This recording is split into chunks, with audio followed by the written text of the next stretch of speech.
estoy ahora todavía. Es muy difícil esto para mí.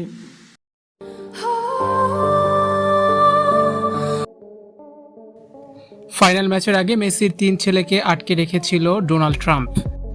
মেসির মাথার উপরে তাক করে রাখা হয়েছিল স্নাইপার। এবার মুখ খুললেন আর্জেন্টিনার অধিনায়ক লিওনেল মেসি।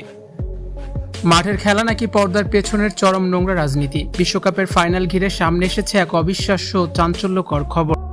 আপনি কি জানেন খোদ স্টেডিয়ামে থেকেই নাকি লিওনেল মেসির উপর তাক করা ছিল স্নাইপার? হ্যাঁ, ঠিকই শুনেছেন। ফাইনালের পুরো সময়টা জুড়ে নিজের এবং পরিবারের জীবনের চরম নিরাপত্তাহীনতায় ভুগেছিলেন মেসি।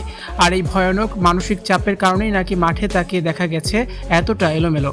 এমনকি ইচ্ছে করে বেশ কয়েকবার বল ছেড়ে দিতে বাধ্য হয়েছিলেন লিওনেল মেসি। কিন্তু কার ইশারায় এই ভয়ানক ছক?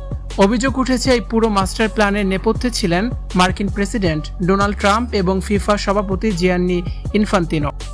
শত শত কোটি টাকা খরচ করা হয়েছে আর্জেন্টিনার বিরুদ্ধে কুৎসা ও বিভ্রান্তি ছড়াতে।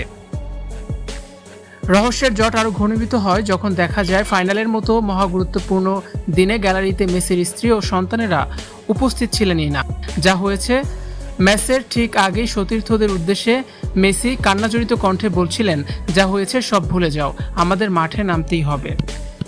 ম্যাচ শেষ হতেই দল ছাড়ার ঘোষণা দেন লিওনেল স্কালোনি আর এমি মার্তিনেজ। গোটা দল দেশে ফিরলেও মেসিকে আটকে রাখা হয় সেখানেই। টুর্নামেন্ট জুড়ে সেরা পারফরমেন্স করার পরেও তার হাতে ওঠেনি গোল্ডেন বল। এই পুরস্কারটিও মেসির হাত থেকে কেড়ে নেওয়া হয়। পরিবারের জীবন আর নিজের অস্তিত্ব রক্ষার স্বার্থেই কি তবে সাজানো নাটকে নামতে হয়েছিল সর্বকালের সেরা এই ফুটবলারকে? বিশ্ব ফুটবল কি তবে রাজনীতির শিকার?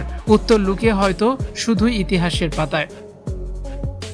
ভিউয়ার্স, এই বিষয় নিয়ে আপনাদের মূল্যবান মতামত অবশ্যই জানান কমেন্টস করে। ভিডিওটি দেখার জন্য ধন্যবাদ। ভিডিওটি শেয়ার করার অনুরোধ রইল।